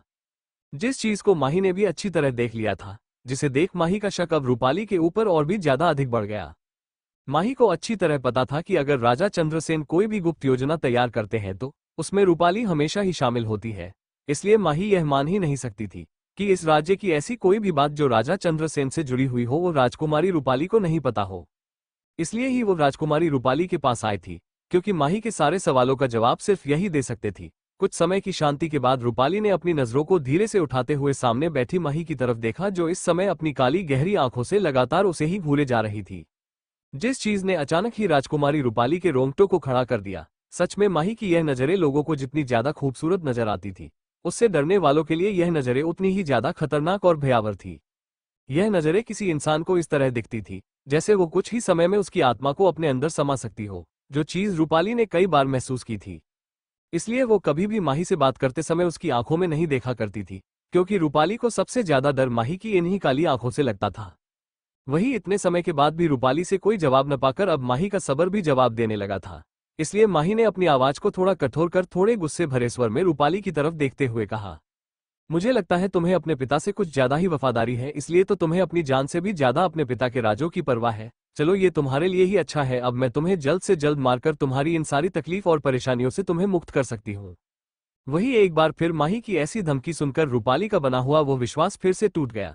इसके बाद रूपाली ने तुरंत अपने घुटनों के बाल बैठते हुए माही के सामने झुकते हुए कहा, नहीं नहीं महान वेद, आपको ऐसा अपने हाथों को कष्ट पहुंचाने की कोई आवश्यकता नहीं है। बात असल में यह है कि कल पिताश्री मेरे ठीक होने की समारोह के साथ साथ बड़े भैया की ताजपोशी का ऐलान भी सभी के समक्ष करने वाले हैं। इसीलिए पिताश्री ने कल के इस समारोह में अपने सभी सगे संबंधी मित्र और दूर दूर के राजाओं को बुलाया है, ताकि वो समुद्र राज्य के होने वाले नए सम्राट से सभी को मिल सके। वही रूपाली की सारी बातें सुनने के बाद माही बहुत ज्यादा चकित हो गई। उसे उम्मीद नहीं थी कि राजा चंद्रसेन उससे भी 2 कदम आगे निकलेगा। जहां तक राजा सोम ने माही को बताया था कि राजकुमार विक्रम के 25 वर्ष के होने के बाद ही वो ताजपोशी की घोषणा करेंगे, परंतु अभी तो राजकुमार विक्रम के 25 वर्ष होने में 2 माह का समय बचा हुआ था। इसके बावजूद भी राजा चंद्रसेन का इतनी जल्दी करना, इस चीज के बारे में माही ने कभी सोचा ही नहीं था। वही रूपाली जिसने एक ही सांस में सारी बातों को माही के समक्ष रख दिया था। जब बहुत समय तक उसे सामने से कोई आवाज नहीं आया तो रूपाली ने धीरे से अपना सर उठाकर सामने की तरफ देखा, पर सामने मौजूद वो कुर्सी जिस पर कुछ समय पहले तक माही बैठी हुई थी, वहां कोई भी नहीं था। जिसका मतलब साफ था कि माही यहां से जा चुकी थी, जिस बारे में सोचकर रूपाली ने आखिरकार एक चैन भारी सांस ली। सच में जब भी माही उसके समक्ष होती थी, उसके सांसें अपने आप ही बेकाबू हो जाया करती थी। उसे समय उसे माही के सामने सांस लेने तक में डर लगता था। इस समय राजकुमारी रूपाली गहरी सांस से लेते हुए वहीं जमीन पर बैठी हुई थी। उसने माही को ये सारी बातें बता तो दी थी, पर अब उसे इस चीज का डर खाए जा रहा था कि आखिर इस बारे में जानकर माही आगे क्या कदम उठाने वाली है। अब आगे क्या होगा जानने के लिए सुनते रहिए रिबॉर्न ऑफ मिस्टीरियस क्वीन, सिर्फ हमारे यूट्यूब चैनल पर। एपिसोड 105। अब आगे। माही के डर के कारण रूपाली ने बिना सोचे समझे ही अपने पिता की सारी योजनाएं माही के सामने खोलकर रख दी थी। पर अब रूपाली को इस चीज की फिक्र सताए जा रही थी कि आखिर माही किस लिए कल के बारे में उसे इतनी ज्यादा जानकारी ले रही है। क्या वो कल कुछ ऐसा करने वाली है जो आने वाले समय में उसके और उसके परिवार के लिए कोई नई मुसीबत ला सकता है? जिस चीज का अंदाजा राजकुमारी रूपाली को नहीं था, वहीं दूसरी तरफ राजकुमारी रूपाली के कक्ष से टेलीपोर्ट होकर माही सीधा राजकुमार तनिष्क के कक्ष में पहुंची, जहां राजकुमार तनिष्क इस समय ध्यान मुद्रा में बैठे अपनी नई आई शक्तियों के बारे में और अधिक जानने समझने की कोशिश कर रहे थे। इसलिए वो सुबह से ही लगातार कड़ी मेहनत कर अपने दोनों शक्तियों को अपने काबू में लाने की कोशिश कर रहे थे। इस समय वो बहुत ही गहरे ध्यान में बैठे हुए थे, परंतु माही के वहां पहुंचते ही उन्होंने तुरंत अपनी आंखें खोलकर सामने खड़ी माही की तरफ देखा, जिससे वहां आए माही जो राजकुमार तनिष्क को उनके ध्यान मुद्रा से उठने के लिए अभी कुछ बोलने वाली थी। वो उनको इस तरह बिना किसी संदेश के अपने ध्यान से वापस लौटता देख माही कुछ समय के लिए अपने स्थान पर ही ठहर गई। ये पहली बार था जब माही की आहट को किसी ने इतनी जल्दी महसूस कर लिया था। माही हमेशा ही इन बातों का बहुत ध्यान रखती थी कि कोई भी व्यक्ति आसानी से उसकी मौजूदगी को महसूस न कर सके, तब तक बिल्कुल नहीं जब तक माही स्वयं न चाहे। इसलिए ही माही ने अपनी शरीर की हर एक गतिविधि को बहुत ही अच्छी तरह तैयार किया था, ताकि कोई भी माही को आसानी से पहचान ना सके। परंतु आज राजकुमार तनिष्क का माही की मौजूदगी को कुछ ही पलों में पहचाना। इस चीज ने माही को थोड़ा हैरान किया, पर अभी माही के पास इन सभी बातों पर ज्यादा ध्यान देने का समय नहीं था। इसलिए माही ने सभी बातों को दरकिनारे कर तुरंत राजकुमार तनिष्क को अपने यहाँ आने का मकसद बताना शुरू किया। राजकुमार तनिष्क, क्या आप जानते हैं आपके प्यारे चाचा श्री कल क्या करने वाले हैं? जिसे सुन राजकुमार तनिष्क ने भी ज्यादा ना सोचते हुए तुरंत माही को जवाब दिया, हाँ, कल वो रूपाली के स्वस्थ होने के अवसर पर पूरे राज्य में एक उत्सव आयोजित करने जा रहे हैं, जिसमें राजा चंद्रसेन ने अपने आसपास के राज्य और अपने मित्र संबंधियों को इस आयोजन में आमंत्रित किया है। शायद आपने आज राजमहल के बाहर आए अतिथियों को नहीं देखा, इसलिए आपको नहीं पता। जिसे सुन माही ने राजकुमार तनिष्क के पास रखी मेज, जिसके एक तरफ राजकुमार तनिष्क बैठते हुए माही के लिए चाय बनाने की तैयारी कर रहे थे, थोड़ा सीरियस होते हुए माही ने उनसे कहा, आपकी एक बात तो बिल्कुल सही है राजकुमार तनिष्क की, कल समुद्र राज्य में एक बहुत बड़ा समारोह होने जा रहा है, पर शायद आपको अभी इस बारे में नहीं पता कि इस समारोह को रखने का राजा चंद्रसेन का असल मकसद क्या है। जिसे सुन राजकुमार तनिष्क, जिनका पूरा ध्यान इस समय माही के लिए एक चाय बनाने पर था, उन्होंने तुरंत अपना सर उठाकर अपनी भौहों को ऊपर चढ़ते हुए थोड़े असमंजस में माही की तरफ देखते हुए प्रश्न किया, वेद माही, आखिर आप कहना क्या चाहती है? जिसे सुन माही ने अपने स्थान से खड़े होते हुए सामने की तरफ देखते हुए राजकुमार तनिष्क को उसके और रूपाली के बीच हुई सभी बातों के बारे में बता दिया। जिसे सुन राजकुमार तनिष्क भी माही की भांति ही काफी ज्यादा हैरान और चकित थे। उन्होंने जल्दी से अपनी भावनाओं को काबू करते हुए माही के पास जाते हुए प्रश्न किया, क्या आप जो कह रही है वो बिल्कुल सत्य है? हमारे चाचा तो हमारी उम्मीद से भी ज्यादा चतुर और चालाक निकले। हमने आपसे पहले ही कहा था वेद माही, यह इंसान बहुत ही ज्यादा कपटी और चतुर है, जो हर चीज में अपना फायदा ढूंढना जानता है। क्या कोई भी इंसान इस बारे में सोच सकता है कि राजा चंद्रसेन अपनी पुत्री का नाम लेकर असल में अपने पुत्र मुकुट राजकुमार विक्रम की ताजपोशी की घोषणा सभी के सामने करने वाले हैं? जिसे सुन माही ने राजकुमार तनुष को कोई जवाब नहीं दिया। इस समय वो अपनी ही ख्यालों में खोई हुई थी। माही ने कल के लिए जो भी योजनाएं तैयार की थी, उसे अब वो सभी असफल होती नजर आ रही थी। उसने सभी योजनाओं को अपनी मिली हुई जानकारी के द्वारा ही आयोजित किया था, परंतु उसे नहीं पता था कि आखिरी समय पर राजा चंद्रसेन इस पर अपना फैसला बदलकर उसकी सारी योजनाओं पर पानी फिर सकते हैं। माही को तो अब ये समझ नहीं आ रहा था कि आखिर वो इतने कम समय में अपनी इस योजना को भी असफल होने से कैसे बचाएं, क्योंकि अब इतना तो पक्का था कि वो अपनी योजना से पीछे तो हटाने वाली थी नहीं। अब उसे किसी भी तरह राजा चंद्रसेन की सच्चाई सभी के सामने लाकर राजकुमार तनिष्क को समुद्र राज्य का राजा बनना था। इन्हीं सब चीजों के बारे में सोचते हुए माही अभी बहुत ही गहरी सोच में गुम थी, जिस सोच को तोड़ते हुए राजकुमार तनिष्क ने अपने उदास भरे स्वर में माही को सांत्वना देते हुए कहा, वेद माही, आपको मेरे लिए इतना ज्यादा परेशान होने की आवश्यकता नहीं है। मैं अच्छी तरह जानती हूँ कि आपने अपनी तरफ से हर वो मुमकिन प्रयास किया जिसके चलते आप मुझे मेरा हक और मेरे माता पिता के हत्यारे को उसकी सही जगह दिखा सकती थी, पर आप जानती है वक्त और किस्मत दोनों पर ही किसी का बस नहीं चलता।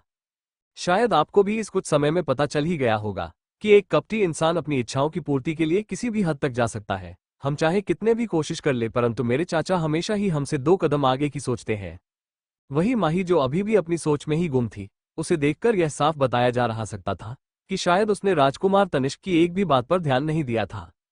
माही अभी भी अपने दिमाग में अपनी ही कैलकुलेशन करते हुए एक नई योजना का निर्माण कर रही थी, जिसमें इस बार कोई भी गलती या छूट की गुंजाइश रहे ही ना। आखिर राजा चंद्रसेन ने अनजाने में ही सही पर माही को चैलेंज कर दिया था कि आखिर वो इतने कम समय में कैसे उनके हाथों से इस राज्य की सत्ता को लेती है। जिस चीज को माही ने अब अपनी ईगो पर ले लिया था, अब माही को किसी भी तरह राजा चंद्रसेन के परिवार को इस गादी से हटकर उसे पर राजा सोम के पुत्र राजकुमार तनिष्क को बैठना था, जिसके लिए अब माही साम दाम दंड भेद कुछ भी अपने के लिए तैयार थी। वही राजकुमार तनिष्क, जो माही द्वारा बताई गई बातों को सुनकर कुछ समय के लिए अपनी हिम्मत को एक बार फिर हार चुके थे। इसी दुख में आकर वो लगातार अपने इमोशंस में बहते हुए माही से कुछ ना कुछ कहे जा रहे थे। पर जब माही से बातें करते हुए राजकुमार तनिष्क का ध्यान उसके चेहरे पर गया, तो वो कुछ समय के लिए चुप हो गए। इस समय माही की आंखें, जो हमेशा ही इमोशनलेस होती थी, इसीलिए माही को देखने वाले को हमेशा ही माही शांत और बिना किसी भावनाओं के महसूस होती थी, जिससे माही के अंदर की भावनाओं को समझना किसी भी व्यक्ति के लिए लगभग नामुमकिन सा था। परंतु आज वो शांत नजरें राजकुमार तनिष्क को कुछ तो अलग नजर आ रही थी, क्योंकि ना तो राजकुमार तनिष्क को माही की नजरें शांत नजर आ रही थी और ना ही सुंदर यह आंखें आज बहुत ही ज्यादा बेचैन और एक अलग ही जिद से भरी हुई थी। जैसे अगर माही ने अपनी उस जिद को पूरा नहीं किया तो शायद ही वो कभी शांति ना हो पाएगी। जिसे देख राजकुमार तनिष्क बस एक टक माही के चेहरे पर आए उन भावों को देख रहे थे जो उन्होंने इस कुछ समय में उन्होंने कभी नहीं देखा था। अगली सुबह आज समुद्र राज्य में बहुत ही चहल पहल का माहौल बना हुआ था। राजा चंद्रसेन अपने पूरे परिवार के साथ अपने राज्य में आए हुए सभी अतिथि गणों के स्वागत में व्यस्त हैं। अब आगे क्या होगा जानने के लिए सुनते रहिए रिबॉर्न ऑफ मिस्टीरियस क्वीन, सिर्फ हमारे यूट्यूब चैनल पर। एपिसोड 106। अब तक राजकुमारी रूपाली के ठीक होने के अवसर और राजकुमार विक्रम को समुद्र राज्य का नया होने वाला राजा घोषित के लिए राजा चंद्रसेन ने अपने राज्य में एक उत्सव आयोजित किया, जिसमें उन्होंने सभी महान राजाओं को भी आमंत्रित किया। जिसमें माही ने राजकुमार सूर्य के परिवार साथ अपनी सौतेली बहन राजकुमारी श्रद्धा को भी इतने समय बाद बिल्कुल ठीक देखा, जिस चीज ने माही को बहुत ज्यादा हैरान कर दिया था। इसके पश्चात थी माही को राजा चंद्रसेन पर शक होने लगा, जहां अपने शक की पुष्टि करने के लिए मही ने राजकुमारी रूपाली से राजा चंद्रसेन की छिपी हुई उन सभी योजनाओं के बारे में पता कर लिया जिस बारे में माही को कोई खबर नहीं थी। इसके पश्चात अगले दिन इस महोत्सव को शुरू किया गया। अब आगे, जहां आने वाले सभी अतिथिगण राजा चंद्रसेन को उनकी पुत्री के ठीक होने और उन्हें इतने महान वेद के ढूंढने को लेकर बार बार उनकी तारीफ किए जा रहे थे, जिन तारीफों को सुनकर राजा चंद्रसेन भी बढ़ चढ़कर अपनी और अधिक बधाइयां करने में लगे हुए थे। इस समय एक बड़े से हाल में इस महोत्सव का आयोजन किया गया था, जिसे बहुत ही खूबसूरती से वहां काम करने वाले सभी दास दासियों द्वारा सुशोभित किया गया था। यह एक बहुत ही बड़ा पार्टी हॉल था। समुद्र राज्य में होने वाले किसी भी बड़े व खास उत्सव को इसी हॉल में आयोजित किया जाता था, जिसे वजह से इसे हमेशा ही बहुत भव्य तरीके से सजाया जाता था, जिससे किसी भी व्यक्ति की नजरें इसकी सुंदरता से हट ना सके, जिसका असर भी आसपास के लोगों पर दिखाई दे रहा था। वहीं राजा चंद्रसेन की भांति अपने सभी अतिथियों का सत्कार करने के लिए अब राजकुमार विक्रम भी अपने पिता का सहयोग देते हुए सभी से बढ़ चढ़कर वार्तालाप कर रहे थे। इस समय समुद्र राज्य के इस उत्सव हॉल में चारों तरफ खुशियां और राजा चंद्रसेन और उनके किए गए कार्यों की प्रशंसा ही फैली हुई थी। कुछ लोग उनके द्वारा आयोजित किए गए इस उत्सव की तारीफों में भी लगे हुए थे, क्योंकि राजा चंद्रसेन ने अपने आसपास की हर एक वस्तु को बहुत ही भव्य तरीके से शोभित करवाया था, जिसे अगर कोई एक बार देख ले तो एक पल के लिए तो वो व्यक्ति इस हाल की इस चमक में अपने आप को खोने से ना रोक सके, जो उनके अपार हृदय और शानो शौकत को साफ साफ दर्शाता था, जिसे देखकर ही कुछ लोग राजा चंद्रसेन की ओर अधिक चापलूसी में लगे हुए थे। इस समय उस पूरे हाल में आयोजित किया गया आयोजन अपने पूरे जोरों शोरों पर। राजकुमारी रूपाली भी, जो कुछ समय पहले ही इस हाल में पधारी थी, वह भी इस समय चारों तरफ से अपनी ही उम्र की दूसरी कन्याओं के साथ वार्तालाप के लुत्फ उठा रही थी। इस समारोह में राजा चंद्रसेन ने दूर दूर के राज्यों के राजाओं को भी आमंत्रित किया था, जिस न के महान और धनी राज्यों की चर्चाएं आसपास के बहुत से राज्यों के लोगों के बीच हमेशा ही एक विशेष विषय के रूप में होती थी। इसलिए जब राजा चंद्रसेन ने उन सभी महान राजाओं को आमंत्रित किया तो वो सभी भी अपने परिवारों के साथ समुद्र राज्य में पधारे, जिनमें उन सभी राज्यों की राजकुमारियां इस समय राजकुमारी रूपाली से वार्तालाप कर रही थी। इन सभी 3 राज्यों की राजकुमारियां, जो सभी राजकुमारियां अपने अपने क्षेत्र में अपनी कलाओं और सुंदरताओं के लिए हमेशा ही अव्वल पाई जाती थी, जिस वजह से समुद्र राज्य में उपस्थित अमीर घरानों की लड़कियों के बीच वो सभी चर्चाओं का विषय बनी रहती थी। आसपास के बहुत से घराने और छोटे राज्यों के राजकुमारियां उन मुख्य परिवारों की तीनों राजकुमारियों से अपनी दोस्ती बढ़ाना चाहती थी, पर उन सभी से मिलना और उनसे बातें करना बहुत ही अधिक मुश्किल और कठिन कार्य था। कहा जाता था कि वो सभी राजकुमारियां बहुत ही ज्यादा घमंडी और गुरूर है, जो कभी भी उन तीनों के अलावा किसी चौथे व्यक्ति से बात करना भी पसंद नहीं करती थी, और अगर कोई चौथा व्यक्ति कभी भी आगे से आकर उनसे बात करने की कोशिश करते था, तब वो क्रोध में आकर उनकी जान भी ले लिया करती थी। इन्हीं सब चीजों के बारे में सुनकर किसी भी परिवार के बच्चों की कभी यह हिम्मत नहीं हुई कि वो कभी आगे जाकर उन तीनों महान राजकुमारी से कभी बात कर सके, पर इतने डर और खौफ के बावजूद भी वहां उपस्थित वो सभी लड़कियां उन सभी राजकुमारी से अपने एक अच्छे रिश्ते बनकर उनकी दोस्ती पाना चाहते थी, ताकि आगे चलकर उनके परिवार को भी इन सब से लाभ हो सके और बाकी परिवारों के बीच उनके परिवार और उनका नाम हमेशा ऊंचा रह सके। जिस कारण बहुत सी अन्य लड़कियों ने हिम्मत कर उन सभी लड़कियों ने आगे बढ़कर राजकुमारी रूपाली से वार्तालाप करने की कोशिश की, क्योंकि वही एक ऐसा इकलौता मार्ग थी जो आसानी से उन सभी महान राजकुमारी के बीच उनकी एक अच्छी छवि प्रकट कर सकते थी, जिससे उनके और उन तीनों राजकुमारी के बीच एक अच्छी वार्तालाप हो सके। परंतु शायद वो सभी अपने कुछ समय पहले किए हुए कार्यों के बारे में भूल गई थी। वो सभी यह भूल गई थी कि उन्होंने कुछ समय पहले किस तरह राजकुमारी रूपाली के साथ व्यवहार किया था, यहाँ तक कि राजकुमारी रूपाली की खास दोस्त कहे जाने वाली समुद्र राज्य के एक उच्च अधिकारी की बेटी सपोल परिवार की पुत्री साशा भी, जो हमेशा ही राजकुमारी रूपाली से हर मुसीबत में उनके साथ खड़े होने के दावे किया करती थी, उसने भी उसे कमजोर पल में राजकुमारी रूपाली का साथ छोड़ दिया था, जिस चीज ने राजकुमारी रूपाली को बहुत ज्यादा आहत किया। जब राजकुमारी रूपाली ने वहां खड़ी किसी भी अन्य परिवार की लड़कियों पर ध्यान नहीं दिया, तो यह चीज उन सभी में से किसी को भी अच्छी नहीं लगी। बेशक वो सभी कहीं ना कहीं अपनी गलतियों के बारे में जानती थी, पर इसके बावजूद भी उन्हें राजकुमारी रूपाली के लिए कोई बुरा महसूस नहीं हो रहा था। जब पूरे राज्य में ये खबर फैली थी कि राजकुमारी रूपाली को एक भयंकर बीमारी ने जकड़ लिया है, जिस कारण उनका पूरा शरीर किसी मरे हुए व्यक्ति की तरह सदता जा रहा है, तो ये सब सुनकर सभी लोग काफी आश्चर्यचकित हुए थे। पर वो सभी कन्याएं जिनके साथ राजकुमारी रूपाली की दोस्ती थी, उनमें से किसी को भी राजकुमारी रूपाली के लिए बुरा महसूस नहीं हुआ। उनके हिसाब से यह उनके कर्मों की सजा ही थी, जो उन्हें आज एक भयंकर बीमारी के रूप में मिली। बेशक वो सभी लड़कियां राजकुमारी रूपाली की एक अच्छे मित्र होने का दावा करती थी, पर उसके बावजूद भी राजकुमारी रूपाली हमेशा ही उन लोगों के रूप, रंग, परिवार और कभी कभी उनके गुणों पर भी सवाल उठाकर कई जगहों पर उनका मजाक बनाते थी, जो चीज किसी को भी पसंद नहीं थी। परंतु रूपाली एक राजकुमारी थी, इसी कारण वो सभी चुपचाप उनके द्वारा दिए गए उन अपमानों को सहती रहती और एक मुस्कान के साथ हमेशा उनके साथ अच्छा व्यवहार ही करती। लेकिन जब आज उन लोगों के पास एक अच्छा मौका था कि वो अपने ऊपर किए हुए हर अपमान का बदला राजकुमारी रूपाली से ले सकते थी, तो उन सभी ने बिना देरी की यही तुरंत अपने दोस्ती राजकुमारी रूपाली से तोड़ ली। और जब कुछ अन्य परिवार की लड़कियां राजकुमारी रूपाली से मिलने गई, तो उन्होंने भी राजकुमारी रूपाली की बात ही अपने शब्दों के कटाक्ष के तीर की तरह उनके सीने पर मारे। जिन सभी शब्दों का राजकुमारी रूपाली को कहे जाना उनमें से किसी को भी गलत नहीं लग रहा था, परंतु अभी उन्हें राजकुमारी रूपाली की आवश्यकता थी। यही एक ऐसा लोता जरिया उन्हें इस समय नजर आ रहा था, जो उनकी जान पहचान उन 3 मुख्य राज्यों की राजकुमारी से करवा सकते थी। वैसे भी इस ऊंचे समाज में कोई भी व्यक्ति बिना फायदे के दूसरे व्यक्ति से कभी भी मेल जोल नहीं बढ़ाता था। यहाँ कोई भी आपका सगा नहीं है। जिस व्यक्ति को जिसमें लाभ दिखाई देता है, वो हमेशा ही उसी की तरफ झुकता है, और जब उसे व्यक्ति से लाभ प्राप्त होना बंद हो जाए तो वो उसे किसी कचरे की भांति अपने जीवन से बाहर फेंक देता है।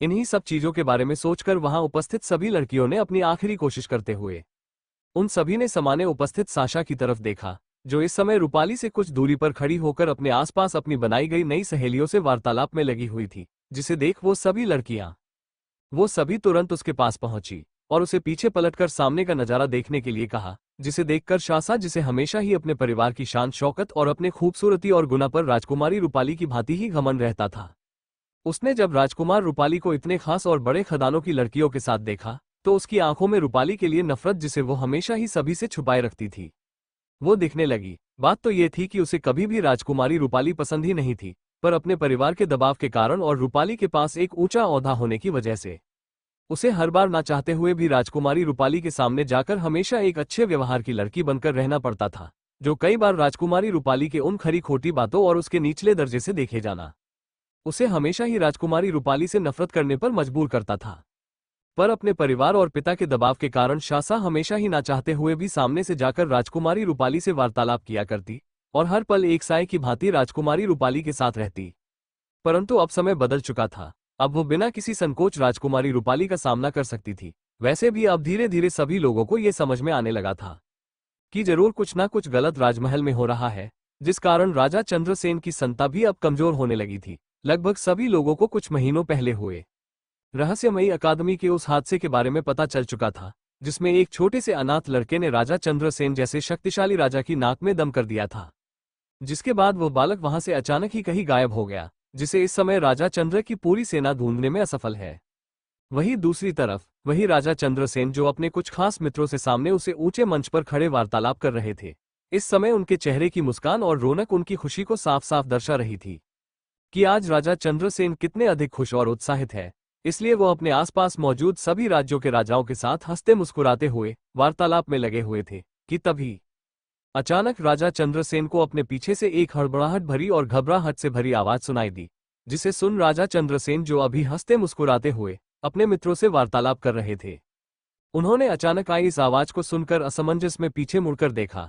वही राजा चंद्रसेन के ठीक पीछे एक 40 से 45 वर्षीय आदमी, जिसने इस समय एक हरे रंग की पोशाक धारण की हुई थी, उसके चेहरे जो इस समय घबराहट और पसीने के कारण थोड़ा बिखरा हुआ और अजीब नजर आ रहा था, क्योंकि वह जिस तरह घबराहट में उनकी तरफ देख रहा था, उसके चेहरे की मौजूद वो लंबी मुझे बार बार इधर उधर घूमते हुए उसके चेहरे पर अजीब ही भाव उत्पन्न कर रहे थे। वही अपने पीछे खड़े व्यक्ति को देखकर राजा चंद्रसेन ने तुरंत उसे बूढ़े व्यक्ति से सवाल करते हुए पूछा, मंत्री सुखचंद, आप इस तरह इतनी हड़बड़ाहट में क्या कोई परेशानी है? कहीं ऐसा तो नहीं कि किसी अतिथि के भाव सत्कार में आपसे कोई गलती हो गई हो? अब आगे क्या होगा जानने के लिए सुनते रहिए रिबॉर्न ऑफ मिस्टीरियस क्वीन, सिर्फ हमारे यूट्यूब चैनल पर। एपिसोड 107। अब तक जैसे कि हमने अपने पिछले चैप्टर में सुना कि राजा चंद्रसेन के द्वारा रखे गए समारोह की शुरुआत हो चुकी थी, जिसके बाद वहां राजा चंद्रसेन द्वारा बुलाए गए कुछ मुख्य अतिथि भी पधारे, जो बहुत ही अमीर और शक्तिशाली राज्य माने जाते थे, जिस कारण वहां उपस्थित सभी लोगों उन सभी राजपरिवारों से अपना मेल जोल बढ़ाना चाहते थे। जिसमें से उन मुख्य अतिथि के परिवारों की राजकुमारियां जिनसे बातें करने के लिए समुद्र राज्य के अमीर परिवारों की लड़कियों ने इतने समय बाद राजकुमारी रूपाली से बात करने की कोशिश की। जहां राजकुमारी रूपाली के उनसे बात ना करने पर वो सभी लड़कियां तुरंत नासा के पास गई। जिसके बाद अचानक राजा चंद्रसेन के पास उनके मंत्री वहां पधारे। अब आगे उन्होंने जल्दी से पीछे मुड़कर राजा चंद्रसेन को प्रणाम कर अपना सर झुकाया। जिसे देख राजा चंद्रसेन ने जल्दी से अपने हाथों को उठाकर उन्हें उनके यहाँ बुलाने का कारण पूछा, जिसे सुन वहां उपस्थित वो 4 लोग, जिनमें राजकुमार विक्रम समुद्र राज्य के पहले सेनापति, दूसरे सेनापति और राजमंत्री, तीनों जो समुद्र राज्य में घटित कुछ घटनाओं के बारे में राजकुमार विक्रम को बता रहे थे। उन्होंने जल्दी से राजा चंद्रसेन की तरफ देखते हुए कहा, महाराज सेनापति वीरसेनी ने हमें बताया कि कुछ समय पहले जब वो समुद्र राज्य की बॉर्डर की रक्षा के लिए और अधिक सैनिकों को तैनात करने गए थे, तो वहां उपस्थित उनके पहले सभी सैनिक घायल अवस्था में मिले। उन सभी को बहुत बुरी तरह ख्याल किया गया है, जिनमें से लगभग वहां उपस्थित हमारे आधे से ज्यादा सेना को खत्म कर दिया गया है। जिसे सुन राजा चंद्रसेन बहुत ही अधिक चकित हुए। तभी समुद्र राज्य के दूसरे सेनापति विजेंद्र सिंह ने जल्दी से आगे आते हुए राजा चंद्रसेन से कहा, जो घटना सेनापति वीरसेनी के बॉर्डर हिस्से में हुई है, वही घटना मेरे बॉर्डर के हिस्से में पाई गई है। महाराज, मैं भी जब अपने कुछ सैनिकों को दक्षिण के बॉर्डर की सुरक्षा बढ़ाने के लिए वहां तैनात करने गया, तो मुझे पहले से ही वहां हमारे बहुत से सैनिक घायल पाए गए, जिनमें से मुश्किल से ही हम 1 से 2 सैनिकों की जान बचाने में कामयाब रहे। वहीं राजा चंद्रसेन जैसे जैसे अपने सेनापतियों की बातें सुनते जा रहे थे, उनके चेहरे पर मौजूद परेशानी की लकीरें और ज्यादा बढ़ती जा रही थी। उन्हें समझ ही नहीं आ रहा था कि आखिर अचानक ऐसा क्या होगा, या कि बिना उन्हें कुछ पता चले उनके राज्य में इतना कुछ घट चुका है। राजा चंद्रसेन अपनी अद्भुत सेना बल और सुरक्षा के लिए हमेशा ही कई राजाओं के बीच में चर्चाओं का एक मुख्य बिंदु हुआ करते थे। उनके राज्य की सुरक्षा हमेशा ही बहुत कड़ी हुआ करती थी, जिसको पार करना लगभग नामुमकिन था। इसीलिए यहाँ आए हुए जितने भी राजा इस समय समुद्र राज्य के इस समय में पधारे थे, वो बिना अपनी किसी सेना के सुरक्षा के समुद्र राज्य में आए हुए थे। इसलिए उन सभी की रक्षाओं का जिम्मा इस समय समुद्र राज्य के ऊपर था। इसी चीज को लेकर राजा चंद्रसेन इस समय सबसे ज्यादा परेशान हो रहे थे। तभी राजकुमार विक्रम ने दोनों सेनापतियों की तरफ देखते हुए उन्हें आदेश देते हुए कहा, जल्द से जल्द हमारे सभी गुप्तचर को राज्य के चारों कोने कोने में फैला दो। याद रहे, कोई भी ऐसा व्यक्ति या चीज जो उन्हें शक का पत्र लगे, वो तुरंत उसे पढ़कर हमारे गुप्त कारागृह लेकर आए, और अगर कोई भी इस चीज का विरोध करे तो तुरंत उसे उसी वक्त खत्म कर दो। हमारे दक्षिण और पश्चिम बॉर्डर्स की पहरा और ज्यादा मजबूत कर दीजिए। ऐसी कोई भी चीज जो समुद्र राज्यों से नहीं हो, उसे तुरंत के तुरंत उसी समय खत्म कर दिया, चाहे चाहे वो जीव हो या कोई इंसान। वही जैसे जैसे राजकुमार विक्रम अपने आदेश देते जा रहे थे, दोनों सेनापतियों ने जल्दी से अपना सर झुकाते हुए उनके सभी आदेशों का पालन करने के लिए तुरंत उस स्थान से निकल गए। जिन सभी के जाने के बाद इस समय उसे कक्ष में राजकुमार विक्रम, राजमंत्री और राजा चंद्रसेन बचे हुए थे। तभी राजमंत्री ने आखिरकार अपनी बात कहना शुरू किया। उन्होंने जल्दी से अपने पास से एक छोटा सा पत्र निकाला, जिसे देख राजा चंद्रसेन ने असमंजस में राजमंत्री की तरफ देखा। जिसे समझ राजमंत्री जी ने अपनी बात को आगे बढ़ते हुए राजा चंद्रसेन को बताया, महाराज, कुछ समय पहले जब मैं बाहर हमारे राज्य में आने वाले अतिथि गणों का स्वागत के लिए वहां सुरक्षा को देखने के लिए गया था, उसी समय एक सैनिक ने मुझे ये पत्र सौंपा, जो कुछ समय पहले कुछ सफेद कपड़े पहने लोगों ने उन्हें पकड़ा था। जिसके साथ उस सैनिक ने मुझे बताया कि उन लोगों ने खास तौर पर यह कहकर उन्हें ये पत्र सौंपा कि इस पत्र को सिर्फ राजा चंद्रसेन ही खोल सकते हैं। इसके अलावा अगर इसे किसी ने खोलने की कोशिश की तो यह उन सभी के लिए बहुत ही ज्यादा बुरा हो सकता है। जिसके पश्चात महाराज, मैंने अपने बहुत से जादूगर और कई अन्य लोगों की सहायता लेकर इस पत्र को खुलवाने की कोशिश की, परंतु इतनी कोशिशें के बाद भी हम इस पत्र को नहीं खोल पाए। जिसे सुन राजा चंद्रसेन ने धीरे से राजमंत्री के हाथों से उसे पत्र को लिया। यह एक बहुत ही छोटा सा पात्र था, जिसे तकरीबन 4 हिस्सों में बांटकर बांधा गया था, जो दिखने में काफी अजीब और अलग लग रहा था। वही राजा चंद्रसेन के हाथों में आते ही वो पत्र, जो इतने प्रयासों के बाद भी किसी से नहीं खुला था, अचानक ही उस पत्र के ऊपर बंदी वो सोने की रस्सी अपने आप ही खुल गई। जिसे देखकर राजमंत्री की आंखें हैरानी से फैल गई। उन्होंने अपने राज्य के सबसे ताकतवर जादूगरों की सहायता लेकर इस पत्र को खुलवाने की कोशिश की थी, पर इतनी कोशिश और समय देने के बावजूद भी वो इस प्रवेश पत्र के एक धागे को खोलने में नाकामयाब रहे थे। जिस चीज को देखकर वहां उपस्थित वो सभी जादूगर बहुत ज्यादा हैरान थे। उन्होंने कभी भी पहले ऐसे किसी जादू को नहीं देखा था, जिसको वो इस तरह खोलने में असफल रहे हो, जो चीज उनके गुरु को ठेस पहुंचा रही थी। जिसके बाद उन्होंने लगातार अपनी सभी शक्तियों का प्रयोग कर कई बार इस पत्र को खोलने की कोशिश की थी, पर इतनी ज्यादा मेहनत और समय लगाने के बावजूद भी वो इसमें कुछ नहीं कर पाए। अब आगे क्या होगा जानने के लिए सुनते रहिए रिबॉर्न ऑफ मिस्टीरियस क्वीन, सिर्फ हमारे यूट्यूब चैनल पर। एपिसोड 108। अब आगे। अब तक हमने पढ़ा कि जब राजा चंद्रसेन ने उस पत्र को देखा तो वो कुछ समय के लिए ये समझ ही नहीं पाए कि आखिर उनके साथ हो क्या रहा है। अब आगे, जब राजा चंद्रसेन ने उसे पत्र को अपने हाथों में लिया तो उनके संपर्क में आते ही वो पत्र, जिसे खुलवाने के लिए महामंत्री ने न जाने कितने अनेकों प्रयास किए थे, परंतु वो इस चीज में असफल रहे। वहीं जब अचानक वो पत्र राजा चंद्रसेन के हाथों में आकर खुल गया तो राजमंत्री के लिए यह बात बहुत ही चौंकाने वाली था। परंतु अभी उन सभी के पास इन चीजों के बारे में सोचने का समय नहीं था, इसलिए उन्होंने पहले इस पत्र की सच्चाई जानना ही सही समझा। वही राजा चंद्रसेन, जिन्होंने उस पत्र के खुलते ही उनकी नजरें उसे पत्र पर मौजूद शब्दों पर पड़ी, जिन्हें पढ़कर राजा चंद्रसेन कुछ समय के लिए अपने स्थान पर यूं ही शतबक खड़े रहे। वो बस एकटक अपने हाथों में मौजूद उस पत्र की तरफ देखते रहे। वही इतने समय बाद भी अपने पिता को कुछ न बोलना देख और उन्हें इस तरह चुपचाप अपने हाथों में लिए उसे अजीब पत्र को देखता पाकर राजकुमार विक्रम ने जल्दी से आगे बढ़कर अपने पिता के हाथों में मौजूद उसे पत्र को लिया। परंतु जब राजकुमार विक्रम की नजर उसे पत्र पर गई तो वो कुछ समय के लिए चुपचाप बस उसे पत्र को घूरते रहे। इसके बाद उन्होंने एक असमंजस भरी नजरों से सामने खड़े अपने पिता चंद्रसेन की तरफ देखा, जो इस समय भी बिल्कुल चुपचाप बस एकटक सामने की दिशा की तरफ देखे जा रहे थे। जिसे देख राजकुमार विक्रम ने एक बार फिर उसे पत्र की तरफ देखा, परंतु इस बार भी परिणाम वही था। राजकुमार विक्रम को ये पत्र बिल्कुल खाली दिखाई दे रहा था। ना ही इस पर कोई शाही थी और ना ही कुछ लिखा हुआ, तो फिर आखिर क्यों उसके पिता इस तरह शब्दत खड़े होकर इस पत्र को देखे जा रहे थे। वही राजमंत्री, जो उसे पत्र को खुलता देखकर बहुत ही ज्यादा क्यूरोस नजरों से राजा चंद्रसेन की तरफ देख रहे थे कि शायद राजा चंद्रसेन अब उन्हें बताए, परंतु राजा चंद्रसेन के ऐसे भावों को देखकर राजमंत्री जी को कुछ समझ नहीं आया कि आखिर इस पत्र में ऐसा क्या है जो इसमें इतनी ज्यादा अनोखे जादू का प्रयोग किया गया है। परंतु जब राजा चंद्रसेन ने कुछ जवाब नहीं दिया तो उन्होंने अपनी आशा भरी नजरों से राजकुमार विक्रम की तरफ देखा, जो अपनी आंखों में झुंझलाहट और असमंजस की भावना लिए कभी उसे पत्र की तरफ देखते तो कभी अपने पिता की तरफ, जिसे देख राजमंत्री जी ने जल्दी से अपने कदमों को बढ़ाकर राजकुमार विक्रम के पास पहुंचते हुए उनसे प्रश्न किया, मुकुट राजकुमार, आप इस तरह अपने पिताश्री को क्यों देख रहे हैं। जिसे सुन राजकुमार विक्रम ने अपने हाथों में मौजूद उसे पत्र को राजमंत्री की तरफ करते हुए उनसे कहा, आप ही देखिए राजमंत्री जी के आखिर इस पत्र में ऐसा क्या है जिसे देखकर पिताश्री इतनी ज्यादा स्थापित है। जिसे सुन राजमंत्री जी की निगाहें भी उसे पत्र पर चली गई, परंतु उन्हें भी राजकुमार विक्रम की भांति वहां कुछ भी नजर नहीं आया। ये पूरी तरह एक कोर पत्र था जिस पर किसी एक का नामो निशान भी नहीं था।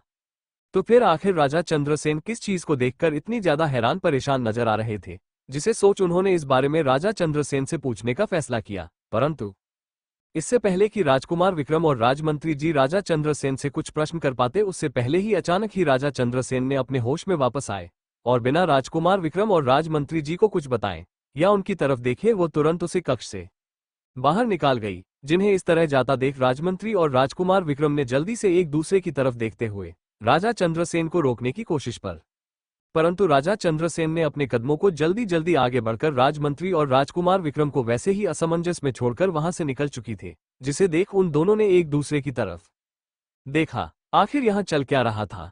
पहले उनके बॉर्डर पर अचानक हमला होना, फिर इस अनजान पत्र का आना और अब इस तरह उसके पिता का इस खाली पत्र को देखकर इस तरह जल्दबाजी में उसे कक्ष से बाहर निकाल कर जाना।